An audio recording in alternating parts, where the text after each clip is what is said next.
Hey, everybody. Welcome to the MAHA Media Hub. I'm Tony Lyons, president of MAHA Action.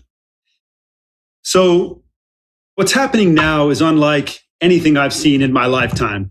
Millions of people all across the country are waking up to something that honestly should have been obvious all along. And that is that the best medicine isn't a pill, it's food. It's what we put on our plates, and it's what we feed our kids, starting when they're really small. And that's what determines whether they grow up healthy and thriving or whether they spend their whole lives battling chronic disease. That's the reality. And look, this movement, the MAHA movement, is about change. It's about real change, education, policy, getting loud about all this stuff. And as Secretary Kennedy has said, and he's absolutely right, this is not the fault of everyday Americans. You go to the grocery store, you buy what's on the shelves. Nobody handed you a warning label. The fault is in the food itself and in the fact that nobody's been honest with you about what's actually in it and about what it's doing to your body. So let's talk about the elephant in the room, ultra-processed food. You hear that term thrown around all the time. But what does it actually mean? Here's the deal. Ultra-processed foods are industrial products. They're made mostly, or sometimes entirely, from stuff that's been extracted from real food. Oils, fats, sugars, starches, proteins, stripped out and reassembled. Then you've got chemically modified ingredients like hydrogenated oils.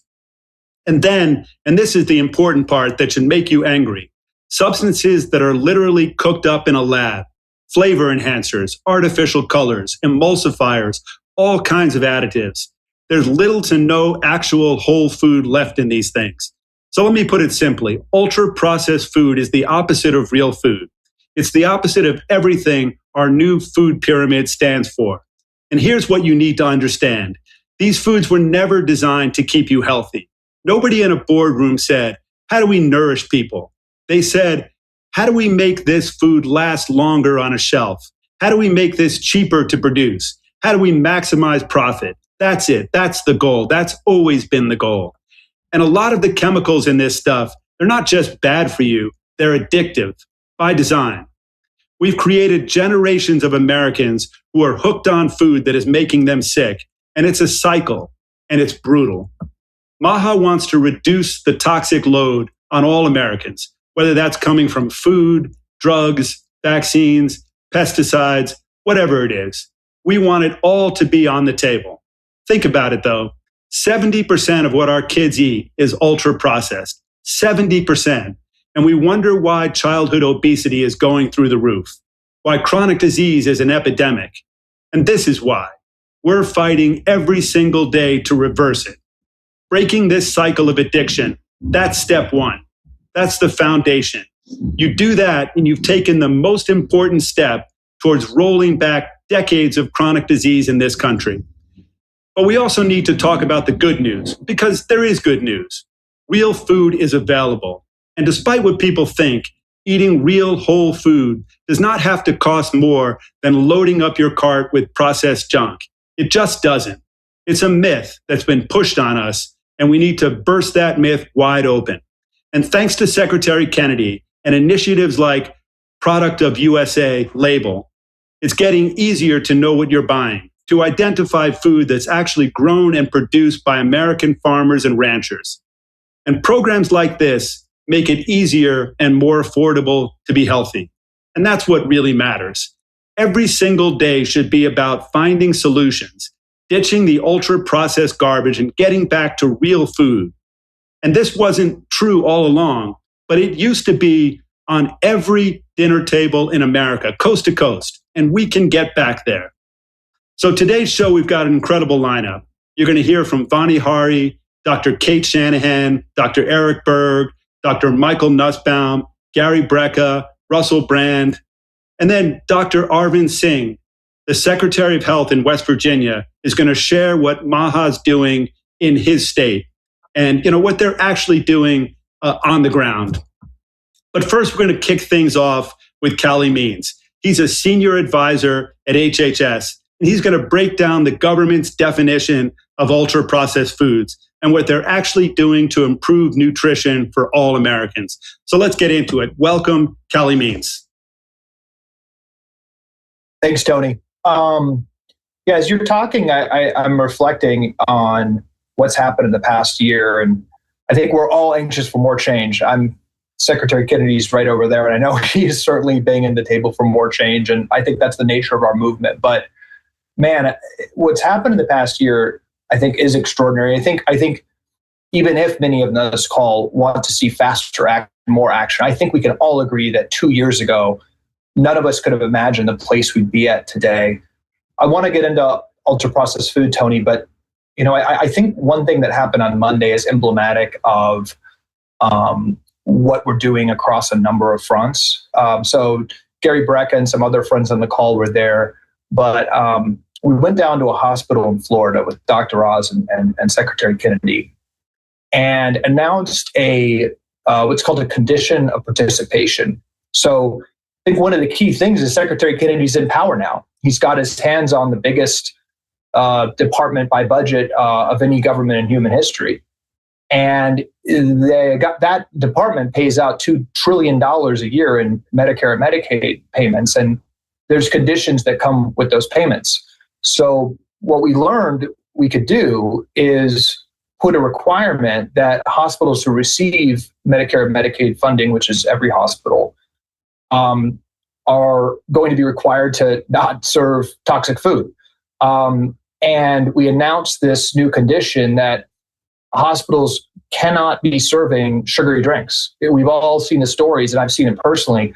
My mom, who was diabetic, was served soda. And you see this all over the place. The ultra-processed food, sugary drinks, inflammatory food, that's the cause of these chronic diseases that are filling hospital beds and actually make recovery worse. These are being served rampantly in hospitals. And this letter that we announced is stopping that. Today, a hospital is out of compliance and at risk of not receiving federal reimbursement dollars if they continue serving this food. This is going to have a massive impact on patient health. And we're also working and using every level we can to look at the food that guests are served in hospitals. It's interesting when you dig in. Hospitals are the largest employer in the United States. The healthcare sector is the most employed industry in the country, which is, maybe a longer conversation whether that's a good or a bad thing, but it's true. And healthcare workers are much sicker than the average population.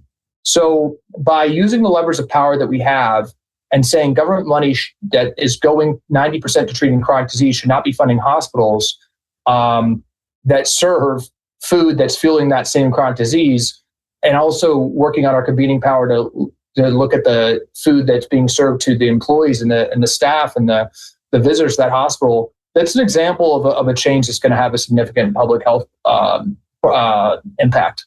Tony, you mentioned the ultra-processed food definition. So this is what we've learned that industry does and special interests do. In the states, they blame lack of federal action, and then on the federal level, they blame the states. And this has happened with the ultra-processed food definition. So it's basically finger pointing back and forth. And what the food industry often says is, well, we don't know what ultra-processed food is. So we've taken on the mantle and we will be defining what ultra-processed food is. And I think it was something very interesting. We've engaged stakeholders that frankly are opposed to Secretary Kennedy and the administration on other issues. So we've been working with the American Heart Association, the American Medical Association, other major groups, because there actually shouldn't be major disagreement with Secretary Kennedy and academia on this issue. Actually, we don't think the definition of ultra-processed food is actually that complicated. So we're going to have a very common sense definition. And what that's going to allow us is the ability to put that into government procurement. It's going to allow states to have a uniform definition, to think about school lunches and where they want to serve whole food instead of ultra-processed food. It's going to send a signal to the industry of what the bar is to be defined as ultra-processed. It's going to send a signal to researchers to do continued research on ultra-processed food, which is increasingly becoming clear as one of the most important variables to whether somebody is going to be battling chronic disease or not. We are going hard on school lunches and military food. We've been having multiple meetings at the Pentagon with the senior leadership of the Pentagon. There's obviously a lot going on in foreign affairs right now, but the Pentagon, even today, thinks that military readiness and the food that our soldiers are eating is one of the most important national security issues that we face. We have a crisis of military readiness and an issue where many folks are not eligible to join the military. So from the dietary guidelines, you're going to be seeing significant reforms and better real whole food, which is going to be driving better markets to farmers, billions of dollars of new markets. It's going to help local farmers. You're going to see that rolling out this year. We're going to have baby formula announcements coming soon. We've been really working to look hard at baby formula standards for the first time in well over a decade. We've been talking and we're working through a updated transparency process for consumers like food labels. We're convening companies at the White House and at HHS every single day. You just had Walmart announce that actually the largest brand in the country, Good Value, which is larger than most other major food companies combined by terms of volume, is taking a significant amount of the additives, the dyes out of their food. I think you're going to hear more and more about the importance of regenerative agriculture. Secretary Kennedy's been speaking to senior leadership at the White House about this. Obviously, our farmers and our farm economy is dealing with extremely complicated dynamics. But I think we can all agree that putting a stake in the ground to incentivize and help farmers move to more regenerative practices is crucial. And I think you're going to be hearing a lot more about that. So, Tony, Bobby Kennedy is fighting. The administration, I think, has supported him and executed more victories than we could have imagined a couple of years ago. And we've got a lot more to do. Thanks so much, Calley. Yeah, it just does not make any sense that we would feed junk food, sugary food, sodas to people either working in hospitals or people who are sick. I mean, why would we do that? It's just common sense. We can obviously do much, much better. And it's just great that we have, you, Bobby Kennedy, and a whole team of people who are really focused on changing these things and bringing common sense back. So thanks so much for the work you're doing.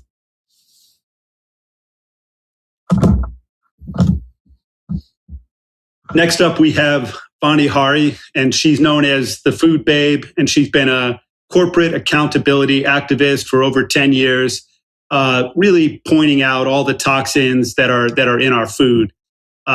She's a best-selling author and the founder of True Vani, which is an all-natural organic line of food and supplements. But more importantly, she's an incredible MAHA warrior, fighting to make it easier for all of us to be healthy. And that's such important work, and we're so grateful for it. Welcome, Vani Hari. Thank you so much, Tony. It was great to hear Calley's recap of what happened this week. It was something that, for over a decade, I've been screaming into the void about, and people and citizens and everyday people have been sending me pictures of the food that they have been served in hospitals and being horrified when, one of my readers would go, have a baby and they'd see what the first meal was after they had a baby to recover from childbirth. It was, pancakes with high fructose corn syrup with caramel color level 4, an ingredient that's linked to cancer that they don't serve in other countries, that we only serve here in the United States. They got Mott's applesauce, strawberry that had red number 40 added to it and corn syrup, or they had chocolate pudding packs with artificial flavor made from petroleum, or they would be given something like this if they couldn't get much to stomach, and elderly people too, like my dad before he died. And sure, that is literally the who's list of processed, artificial, ultra processed ingredients. I mean, I every single ingredient on here is basically toxin or a poison. And under my definition of ultra processed food, this should certainly, bite the dust and go into the trash can. This is not food that we should be serving people. The Gatorade that they serve over and over again with the red 40 and the caramel color, again, linked to cancer, to people that need hydration in the hospital. Honestly, they should just be doing the IV bag with the saline. It would be much healthier than giving them Gatorade. And it's so insane to think about this is happening at so many institutions across America. And it isn't until now that we've put our foot down and actually, driven a lever that is possible to start to change this. And it's so exciting because I think I just want to high level bring this back to when we really want to solve the chronic disease epidemic and we really want to solve the cancer rates and the heart disease and the diabetes, it all stems from ultra processed foods. And ultra processed foods, reducing them isn't just about personal health, it's about transforming the entire food system because these ultra processed foods are narrowly a set of commodity crops. They are primarily GMO corn and GMO soy. And these crops have been engineered to withstand heavy doses of glyphosate. And glyphosate, we know, causes cancer. There was an amazing meeting of the minds and scientists and researchers in Seattle this week that met and came to the conclusion that Roundup definitively can cause cancer. And I think that's really very interesting considering the environment we are in and, this topic that we keep talking about and discussing about how we are being systematically poisoned with chemicals that are used less in other countries, that are more regulated in other countries. And I think what we really want to think about is when we talk about all of these different measures and that Calley talked about to reduce ultra processed foods and educate the consumer on what ultra processed foods are, we continue to chip away at the system that depends on the monoculture farming and the routine chemical use. We start to shift away from the ultra processed foods. And so we reduce the demand for industrial scale corn and soy production. We decrease the reliance on herbicide intensive farming practices. We create economic incentives for more diverse regenerative agriculture. We increase the amount of organic foods in the shopping space. It's the reason why Costco is the largest purveyor of organic food, is because of the demand that the food movement has created. And this is going to continue to grow the more people learn the truth about ultra processed foods and where these chemicals come from. I have 30 seconds, but I just wrote an amazing blog post on how the U.S. differs in its Roundup weed killer glyphosate policy and what the differences are and how pre-harvest crop desiccation is not used in Europe, but we use it here. And this is how we get 60 to 80% of our human exposure of this chemical. And I really wanted to showcase, like I showcased the different side-by-side comparisons of how Doritos are formulated here in the United States and how they're safer and better for you in other countries, and McDonald's French fries and Gatorade and Fruit Loops. It's the same case with our pesticides. And it's one of the reasons why we are rallying at the Supreme Court on April 27th. This is going to be a case that's being tried that day. Inside the building, there will be Monsanto and Berg inside, giving their arguments for a case that they say that the EPA should be the final authority on this chemical. We know from historical data from other court cases from the Monsanto papers that the EPA does not have the rigorous scientific review that is needed to tell the truth. They have a lot of corporate capture in the agency that has prevented this from getting out. And now we are going to be fighting back and making our voices loud. This is going to be the biggest food movement rally Washington's ever seen. It is going to be incredible. Come out, bring your signs, come and march with us. It's going to be on April 27th at 9 a.m. and there's going to be some incredible speakers. Thank you. Thanks so much, Vani. And, it is clear, and it polls at something like 95%, that people want healthier food. And they, want us to find ways to off-ramp glyphosate and so many other dangerous chemicals. And it's clear that we can do better, that we need to have better school lunches, better military food, better hospital food, like Calley said. And, most kids are too sick for the military. Most kids are eating 70%, processed food. And, we as a country can beat this and we can fight this. And I'm just so grateful for the work that you've been doing and all the fighting, which I know is day and night for you. So thanks for coming on and thanks for everything you've been doing. Thank you, Tony. Next up, we have Dr. Eric Berg. He's known as the Knowledge Doc, and he's earned that title for being a globally recognized teacher with over 45 million followers all around the world. And for 3 decades, he's been helping people to comprehend how the body works and how to help it with practical strategies for better health. So he's an incredible thinker, he's a writer, he's a researcher, and he's another one of those MAHA warriors who's working at this around the clock as his top priority in life. So we're very grateful. Thanks so much for coming on again, Eric. Thank you so much, Tony. I really appreciate it. I want to chime in on what we're talking about. There's some fascinating things related to the junk food industry and children. They manipulate the food in various ways. I'm going to talk about 3 different ways. One is it's called the bliss point optimization. So they tweak the exact ratios of the salt, sugar, and fat just to make it nearly impossible to start eating it. But the second thing is fascinating. There's something called sensory-specific satiety avoidance. That's an actual thing. It means designing flavor combinations so your brain never gets tired of the taste. So the stop signal never fires. And then you have something called consumption velocity. This is the engineering of refined foods that literally are so refined it disappears in your mouth. So by the time you eat it, it's actually the signals don't get to the brain. So you basically keep eating it and eating it and eating it. So these are behavioral food engineering terms, which I was like incredibly blown away when I started learning about this whole technology of engineering for dependency. Basically, they're just modeling after the tobacco. So the intent is just to override children's brain signals to stop eating. And I was one of those kids. I lived on junk. And, if you take your kids in the grocery store and they're hungry and tired, good luck. They're just going to demand the thing with the little, prizes in the cereals. I used to be that kid.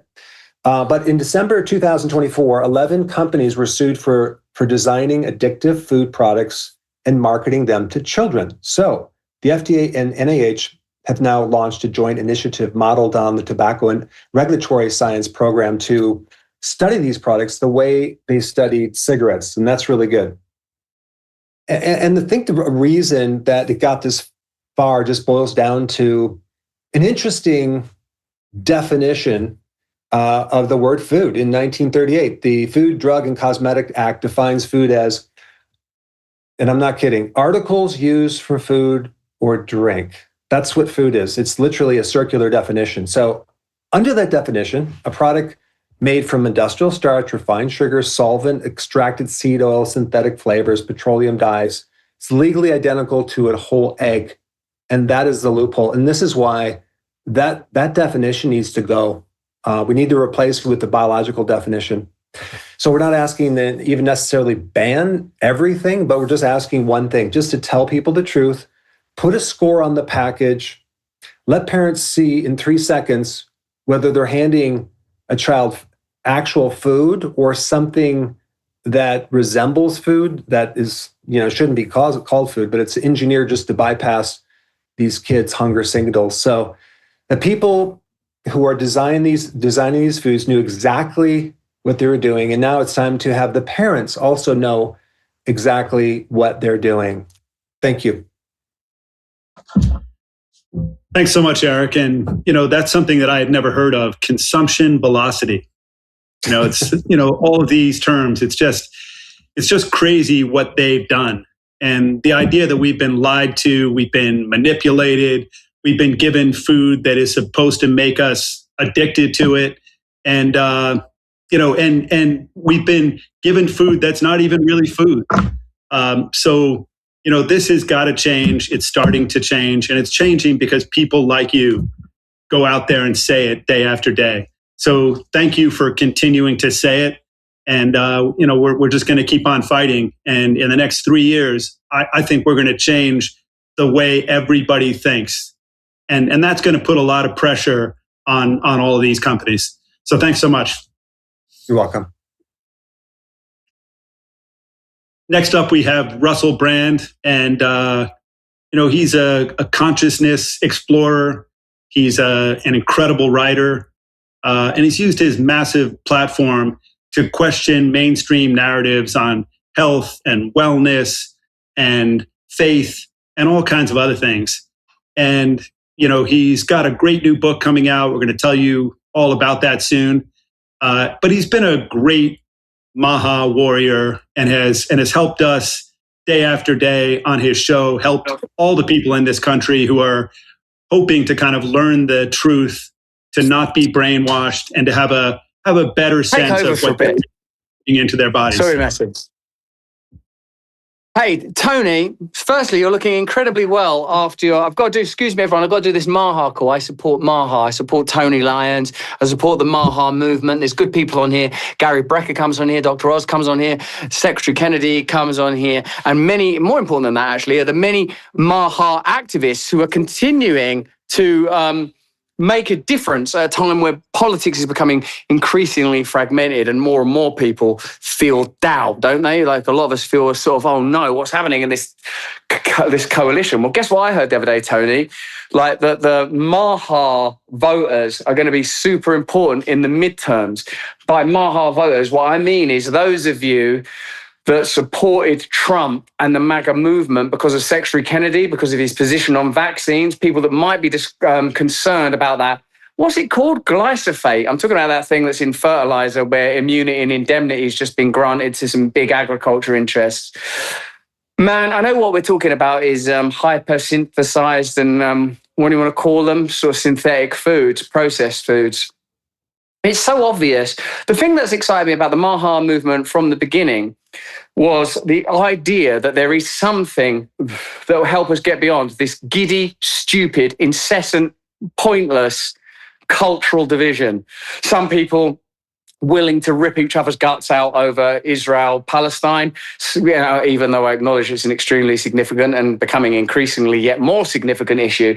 It seems to me there are so few wins available to us in that territory. The Straits of Hormuz, small though it may be, not easy to wrench victory from that, it seems. Whereas the idea that Americans, American voters, American taxpayers, American citizens, the American people have the right to eat good food, and that the interests of manufacturers of food and people that profit from people eating addictive, disgusting, toxic food shouldn't be put ahead of every American. Black or white or Muslim or atheist or Christian or autistic or Republican or Democrat. There is no category that is exempted from the requirement to eat good food. And the fact, as I've said before in this very forum, that an idiom like junk food can nest within the English language is an indication of immersive insanity. Junk and food do not belong in the same place. Junk goes in the trash, food goes in the mouth. Once you're putting junk in your mouth, you're engaged in a dark communion, worse than the cannibalism that Christianity's worst and theist detractors would diagnose in the Holy Communion. You're involved in a cannibalism of spirit. You're eating filth. You're eating counterfeit. You're captured already by the devil. You're in the devil's kingdom. The reason I've become Christian is because things that I felt, believed, thought for a long time prior to coming to Christ are in Scripture and in Him. Did you not know that this world is run by the evil one? We fight not against earthly rumors, but against dark powers in heavenly principalities. If you're wondering why the world is evil, it's because it's being controlled by evil forces. If you're confused as to why great people like Dr. Oz and the incomparable Secretary Kennedy can make only limited differences while operating within these systems, not to go terribly off message, is because the systems themselves are designed for corruption. The system exists for big food, big agriculture, big pharma. Everyone on this call knows that. Why are we pretending otherwise? And yes, someone like Tony, a great and brilliant man there, is in the unenviable position of having to carry water for an idealistic movement that has great, great goals and simple and in any sane world, achievable ones. Let people grow and rear food organically near to where it is eaten, and then let them eat it and not have the intervention of a million mad interests, whether it's Kraft or some other loopy logo that would fill you up with sugars and preservatives and bizarre colors to the degree where if you can chalk off one cancer-causing chemical, we have to dance around in the streets like it's gay pride, like it's some kind of Stonewall, when actually what's being asked is human beings eat human food, eat human food. Oh man, the Super Bowl ad at least was fantastic. Tony, man, I hope you're recovering well. I love you. I'm feeling great, and thank you. And I just want to tell all the people watching this show that Russell has a new book coming out. It's called How to Become a Christian in 7 Days. And this book might change your life. That's all I'm going to say. But then, Russell, you mentioned the midterms, and, this has been something that I think is really critical. So 12 to 14% of voters are undecided now. And I think that these voters really care, just as a main thing in their lives. They care about food, drugs, vaccines, pesticides. But the companies that make all these products, they want to tell everybody, don't think about any of these things because they're not good for the midterms, that people don't really care. But you can imagine why they would make that argument, because they're hoping to get 7 months where there's no progress made there. So they're trying to say the only thing people care about is affordability. And that just isn't true. And, one of the main things that ties into that is that 40% of bankruptcies in this country come from chronic disease. So they come from exposure to these products that these companies are trying to tell us people don't care about. So it is a game, and I'm really grateful that you talk about these kinds of games on your show every single day. So thanks for doing it. Thanks for doing it all the time. We're grateful. Read Russell's book. Love Russell. He deserves it. I love you. Bye, mate. Thanks. Next up, we have Dr. Arvin Singh, and he serves as the Secretary of Health for the state of West Virginia. He was appointed in 2025 by the incredible Governor Patrick Morrisey to lead a statewide transformation focused on improving health outcomes, strengthening workforce capacity, modernizing data and care delivery systems. He's really the driving force behind the state's rural health transformation plan and, all things MAHA in the state. So he's a great friend of MAHA and a great warrior, and I'm grateful to have him on the show. Thanks so much for coming on. Thank you, Tony. And thank you to the MAHA Action Team. I'm honored to have the opportunity to be here and speak today. As Tony said, I'm Arvin Singh. I'm the Secretary of Health for the great state of West Virginia. I'm going to walk through a few actions we're doing here in West Virginia. We're not interested in talking about health differently. We're actually focused on doing it differently and focused on execution. And that starts with leadership. Governor Patrick Morrisey, he set a clear expectation early on that this wasn't going to be incremental. It was going to be a substantial shift. And that shift starts with confronting the root of the problem. As folks on this call know all too well, we are dealing with a chronic disease crisis driven in large part by what people are consuming every single day. And that's ultra-processed foods. As people know, these foods are cheap, they're accessible, they're engineered, and directly tied to obesity, diabetes, cardiovascular disease, and declining life expectancy.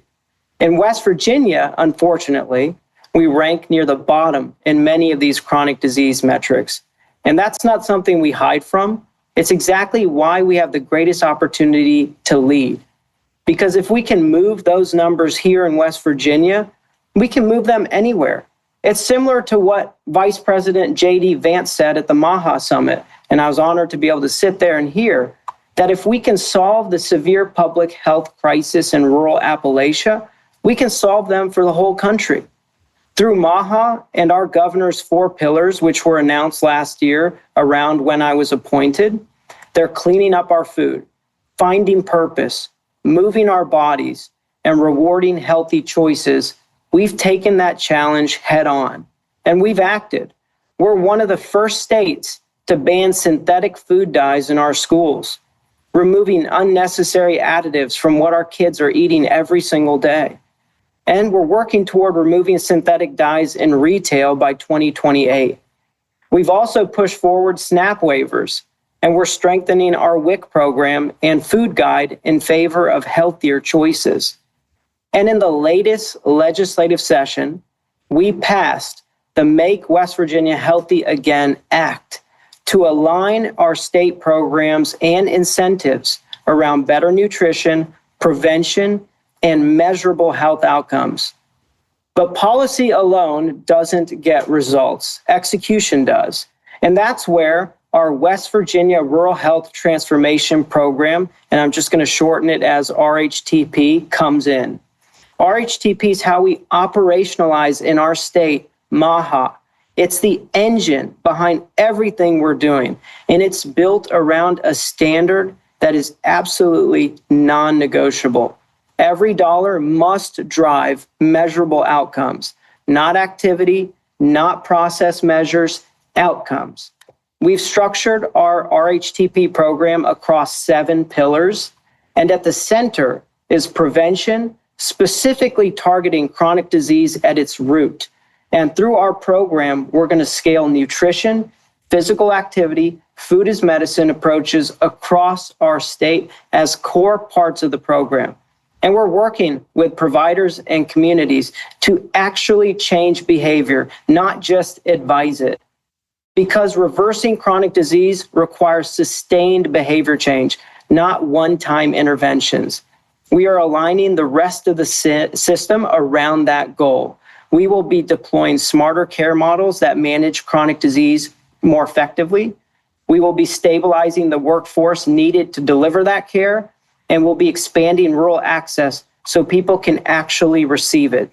And we'll be leveraging public dollars to attract rural and health tech innovation. All of it connected through what we call a statewide data spine, or our connected care grid, so we can track outcomes in real time and hold systems accountable. That's the shift. Historically, healthcare funds inputs, but we're aiming to fund results. Historically, systems operate in silos, but we're building integration with data, accountability, and clear expectations, and we will enforce it. If something isn't working, we don't protect it, we fix it, or we move on. And we're already seeing progress. Providers are integrating nutrition into care. Many of our medical schools are teaching nutrition in school in our state. Our governor signed into law just recently common sense measures requiring continuing education for physicians in our state around nutrition. We brought back the presidential fitness test to reinforce the importance of physical activity early on in life. And we applaud HHS, as Calley Means discussed earlier, for updated dietary guidelines and the recent move to require hospitals to align patient meals with strong nutrition standards or risk losing Medicare and Medicaid funding as part of the conditions of participation. These are meaningful, long overdue shifts that I am proud to see. And our West Virginia communities are leaning in through major efforts like Governor Morrissey's Mountaineer Mile.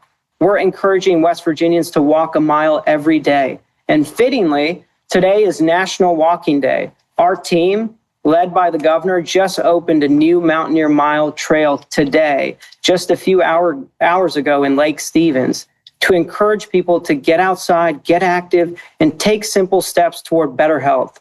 It's an important gesture with a big message that movement matters, and we're building environments that support it. And through our Rural Health Transformation Program, it's truly outcomes-based. It's a structural shift, especially in how we approach chronic disease. And every investment we make is tied to sustainability beyond the 5 years of the funding period. We have real challenges in West Virginia, but that's exactly why we can lead.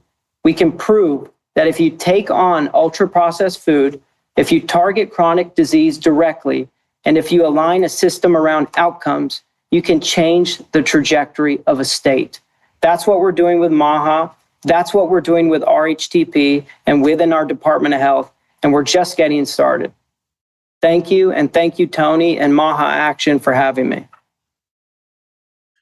Thanks so much. And, you're doing incredible work. And West Virginia has gone from a state that was having real problems, and it's becoming the MAHA model state. And, that's to a great extent based on the work that you've been doing. So we're really grateful for your partnership there and look forward to continuing to work closely with you. Thank you, Tony. Next up, we have Dr. Michael Nusbaum, and he's a board-certified bariatric surgeon with over 30 years of experience in patient care. And he's got a particular focus on metabolic health, weight management, and preventative medicine, and fighting the obesity problem in this country. He's also a clinical assistant professor of surgery at Rutgers Medical School. Thanks so much, Dr. Nusbaum, for coming on. Thank you for having me, Tony. Yeah, I want to talk to you today about a practical framework for action to reduce consumption of processed foods. So I'm just going to do a quick screen share if I'm able to. And I just want to talk about an idea that I had that I actually presented to Mehmet Oz and to RFK Jr., which I think they actually liked, because I actually heard RFK Jr. talking about it on Joe Rogan. So my impression is that he actually enjoyed it. So let me see if I can get this going here. All right.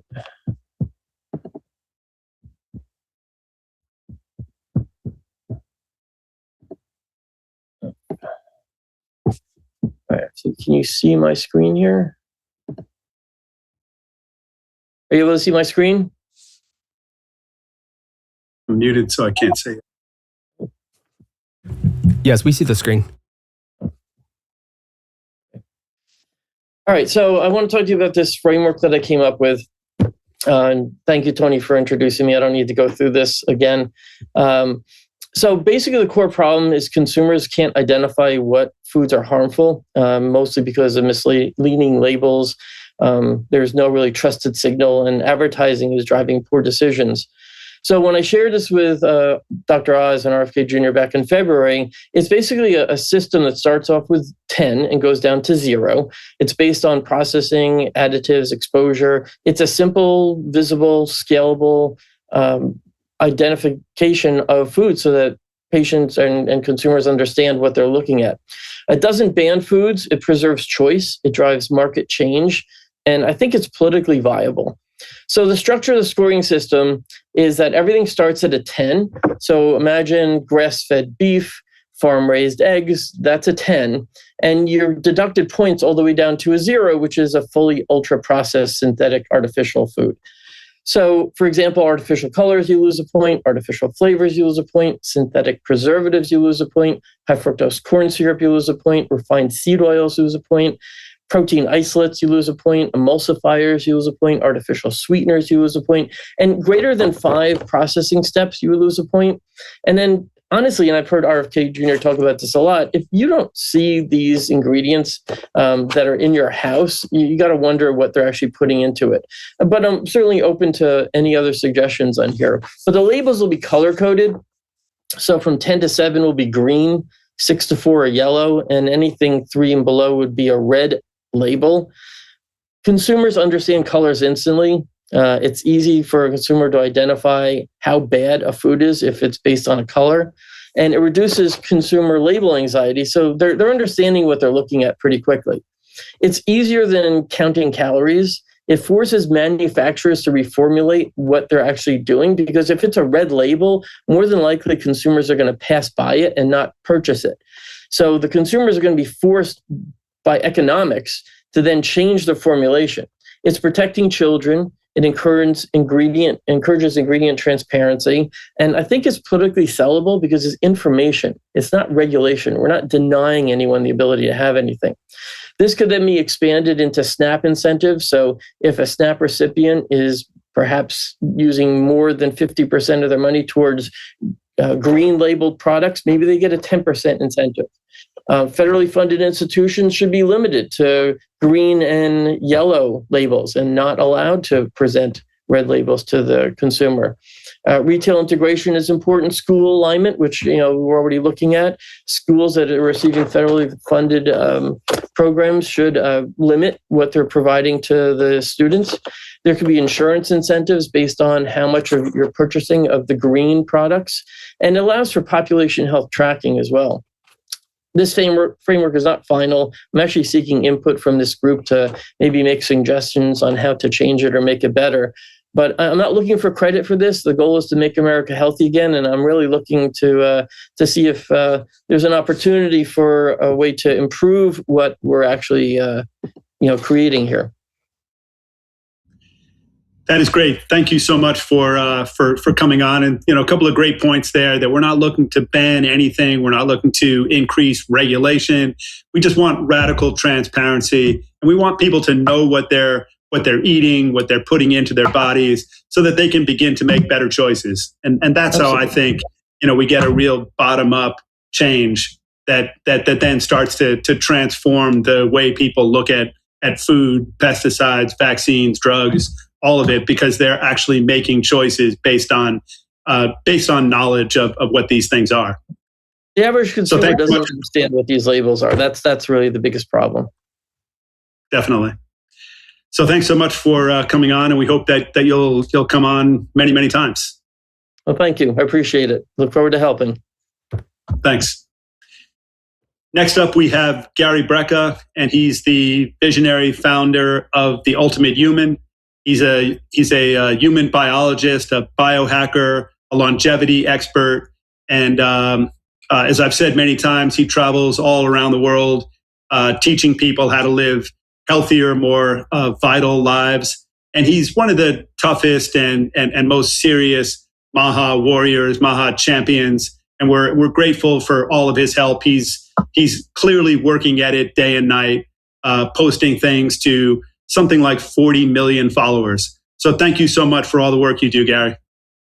No, it's just amazing. In fact, I attended the announcement with Secretary Kennedy and Calley and Kyle Diamantis from Head of Human Foods, and it really was such an amazingly historic moment. But I was sitting there in the front row and I was watching the Secretary deliver this message at this beautiful children's hospital, and I couldn't help but think how ironic it is that this is such a cataclysmic win for MAHA to just get nutritional foods into hospitals.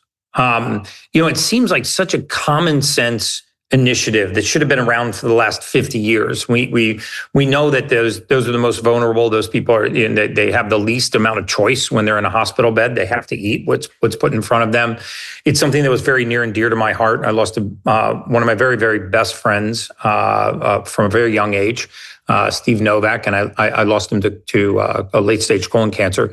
And I did a post almost a year ago today about, and it was a video of him in the intensive care unit at Mayo Clinic in Scottsdale, Arizona, as he was being treated for advanced colorectal cancer. And on the tray in front of him was pureed applesauce, a Seagram's soda, a sugar-free Jell-O, and a fruit cup. And then afterwards, they brought in a little tear-off cup of Chobani yogurt. And it absolutely astounded me. No proteins, no fat, no nutrition. He's there with colorectal cancer. And I didn't make a big stink about it, but I actually, pulled one of the nurses aside and I just talked about it. And she basically explained to me that they have no choice. This is the menu. This is what's provided. What I found also fascinating about yesterday's announcement is that Medicaid and Medicare are reimbursing these hospitals to the tune of $400 per patient per day for meals. And their average spend is around $18 per patient, which means there's another $382 in the allocation that could easily handle the very marginal increase of the costs of handling whole foods versus highly processed foods. I've talked about this a lot on MAHA before. I'm not going to go back through the stats again, but I was a data scientist before I moved into the longevity space. And we knew from big data analysis, from looking at deaths in 371 million lives, that the dosage didn't determine the poison. The cumulative dosage determined the poison. That nobody got mercury poisoning from a single piece of tuna fish. What they got mercury poisoning from was repeated consumption of mercury-laden foods. And this is the crux of highly processed foods. They don't make you sick quick, they make you sick slow. And they disrupt cellular machinery. You know, the number one killer of human beings worldwide is cardiovascular disease, and yet the leading cause of cardiovascular disease is ultra-processed foods. And I can say that because of all of the correlated studies that we have. I mean, as far back as 1988, when coronary artery disease was in the spotlight, I read a peer-reviewed published article on the first symptom of advanced coronary artery disease being sudden death. And then you have to ask yourself, well, what are some of the leading causes of coronary artery disease? Everybody has cholesterol, but not everybody has atherosclerotic plaques. Everybody has an immune system, but not everybody has an autoimmune disease. Everybody has healthy cells, but not everybody develops cancer. Not everybody develops this metabolic shift in their cells to become cancerous, because all cancer cells were at one time a metabolically healthy cell. It just changed its cellular machinery. So what is interrupting the machinery? What is turning cholesterol into a villain? What is calling the immune system to our organs and triggering all of these inflammatory cascades and idiopathic conditions? What we know, it's my favorite word in medicine, is idiopathic, of unknown origin. And I believe that the meta-analyses and the big data point to ultra-processed foods. So I'm just ecstatic about this. It seems like a simple common sense win. Sadly, I don't think that we're going to see the real trend analysis on this for probably 5 or 8 more years, when you really start to see the downtick in cardiovascular disease and type 2 diabetes and metabolic syndromes, which is keeping 3/4 of our military men and women out of the military right now. They don't qualify for military service, not because of lack of physical fitness, but because of metabolic syndrome. So this is a monster win for us. I think everybody should be screaming this from the mountaintops and get the mojo back in MAHA, because I think our message has gotten a little clouded lately, but this should be one of those 98% issues that no one can disagree with. And I want to debate with the other 2% that don't think that this is a massive win. But thank you so much for your time today. It's an absolute honor to be on these calls. Thanks, Gary. And that's a great point, that it's going to take, 5 to 8 years. And that's why we need Bobby Kennedy to stay in that job for the next 5 to 8 years. And that, I think, is a real possibility. That's what he wants to do. And that's what I think all the people watching this show want him to do. But, it's a great point, too, that, you're in the hospital, you're in school, you're in the military, and you're being force-fed junk food, real toxic food. And that is just going to lead day after day to a toxic load that manifests in chronic disease. And so, we can do better. We can fight it. We can lower the toxic load, and then we can have better health outcomes. And, you're a big part of the reason why I think that's going to happen. That you just hitting it day after day to millions and millions of viewers and teaching them that they've been lied to, and that they can do better, they can make better choices, and they can have better outcomes. So thank you so much. Thank you, Tony. Thank you so much. Next up, we have Dr. Cate Shanahan, and she's a board-certified family medicine doctor, former nutrition consultant for the LA Lakers, and a New York Times bestselling author whose work has brought ancestral eating principles to millions and millions of people. Her research and her clinical insights have helped catalyze a growing movement towards seed oil-free, real food nutrition. And she's currently launching an online course designed to help busy people master all the habits and the strategies of eating real food, unprocessed food, making it easy and affordable, and something that people can really manage day to day. So thanks so much, Cate, for all the work that you're doing. Thank you so much for having me on, and it's an honor to be on here with everybody else. I'm here because as a child, as a young woman, as an athlete, I was suffering every day from the effects of processed food, but I didn't know it. My parents didn't know it. My doctors didn't know it. Nobody could help me. Nobody could explain why I kept getting injured. And it wasn't until I got so seriously injured after I'd gone to medical school that I did something that was really hard that almost no doctors ever have to do, and that is to question the narrative. And I discovered that I've been lied to about saturated fat. Now, why does this matter? Because we are talking about processed food. We are eating processed foods because of this lie about saturated fat. When you have to, if you think about it, when you take away saturated fat, you take away butter, you take away animal fats, you take away most animal products. These are fresh foods. When you take away easy, delicious, fresh foods that probably have some kind of super high accelerator index, but they never test like fresh meat or hamburgers, I don't think, against processed food, these foods are delicious. But we were told, doctors learn that saturated fat is bad. Therefore, these delicious foods, we can't eat it. This chases us towards processed foods.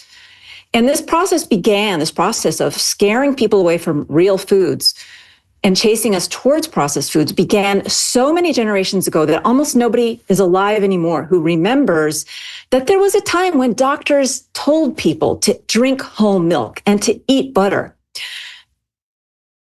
And I want everybody on this call to understand, if you take away nothing else, one thing from what I have to say, that is the worst of the processed food ingredients are the seed oils. I call them the hateful eight because there's 8 of them. Corn, canola, cottonseed, soy, sunflower, safflower, rice bran, and grapeseed.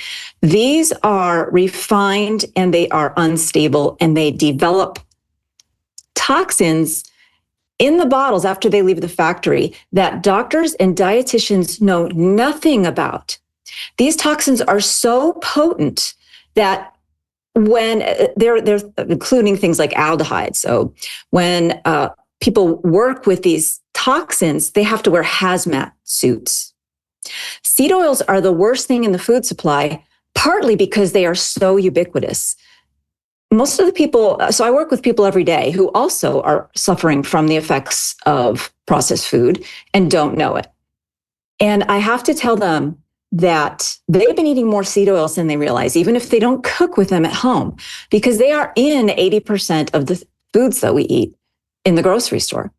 Most people who aren't consciously avoiding them are getting 20 to 30% of their total daily calories from seed oils.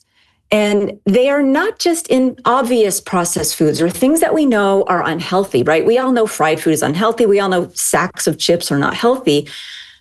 Well, I'm here to tell you that the reason that they are so unhealthy is the seed oils. It's not the salt. It's not the potatoes in chips.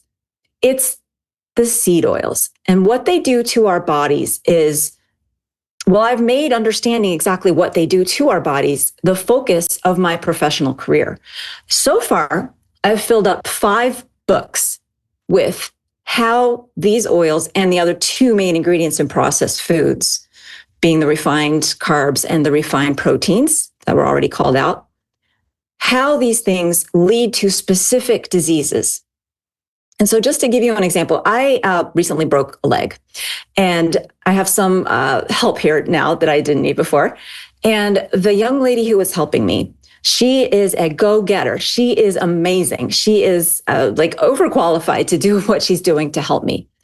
But she is being held back in her life and her career because she has a son who she loves that is autistic. And he needs so much of her care and so much of her time that she can't work more than 24 hours a week. This is preventable. I know the administration is looking for the cause. Well, I'm here to tell you that an overlooked factor has been the seed oils.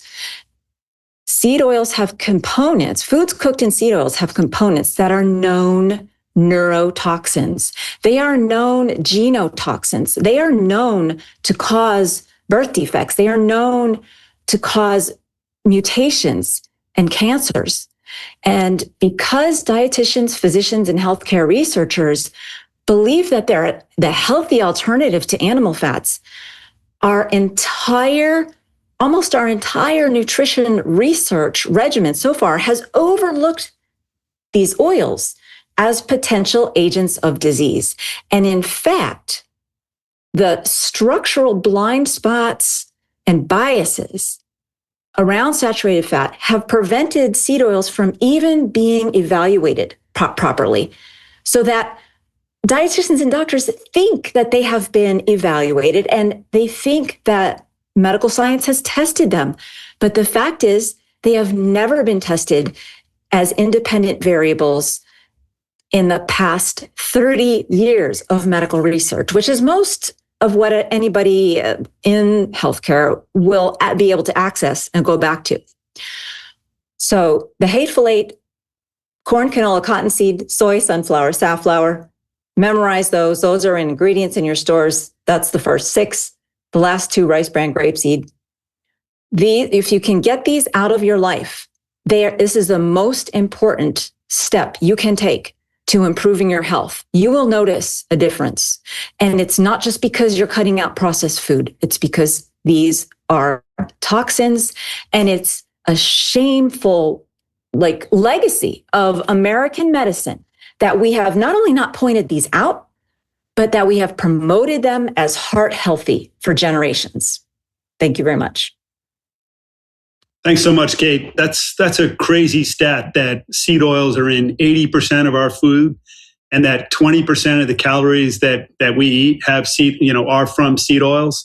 So, clearly it's going to be really hard work, but, people are going to have to start to read labels really carefully. They're going to start to, have to unlearn all the things that they've been told and start drinking whole milk, eating butter, eating eggs, eating meat, and, really trying to avoid eating seed oils because, like you said, they're toxic. They can cause cancer. They can cause all kinds of chronic disease. So thanks so much for the work that you've been doing for so many years, and hope to have you on many, many times.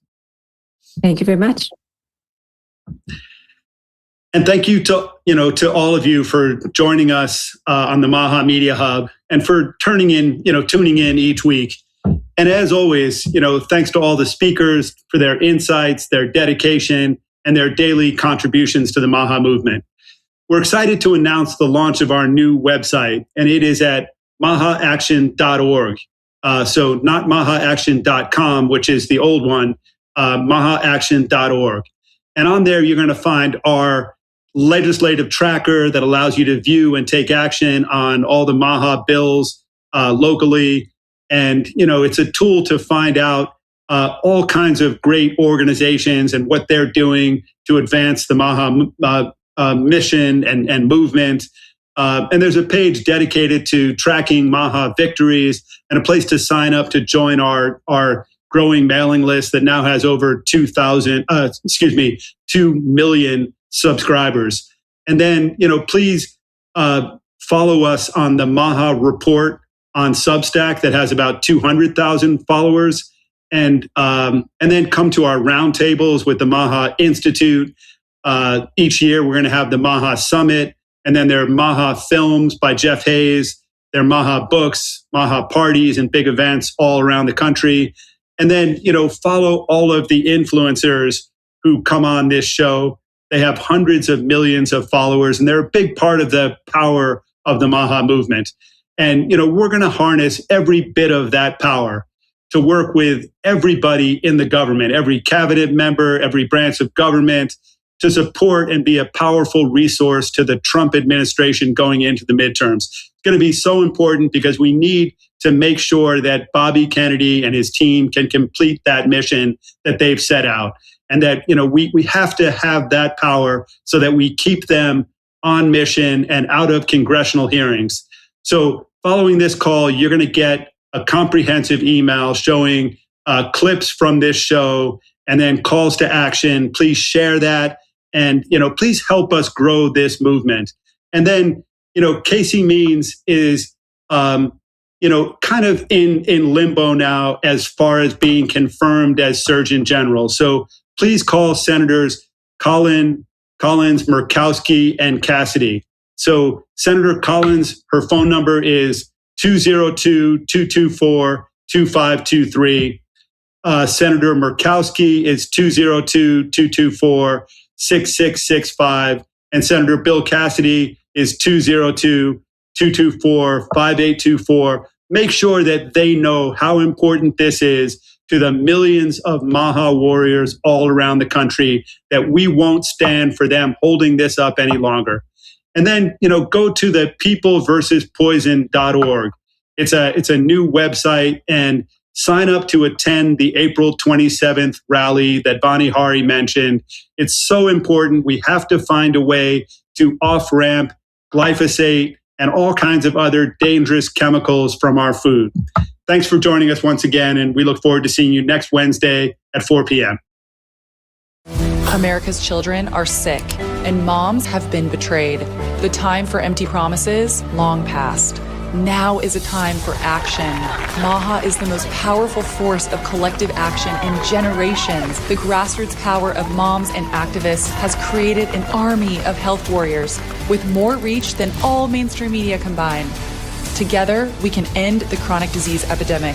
MAHA's influence is reaching millions. It's reaching Congress. And that energy, these chain reactions, are working. How about Operation Stork Speed? Dozens of food companies removing toxic ingredients. I plan to lead by example. MAHA is now. We're talking about how to change the culture. The American people want America healthy again. There's a renaissance moment in health in America. For health, freedom, and the truth. Join us at MAHA Action.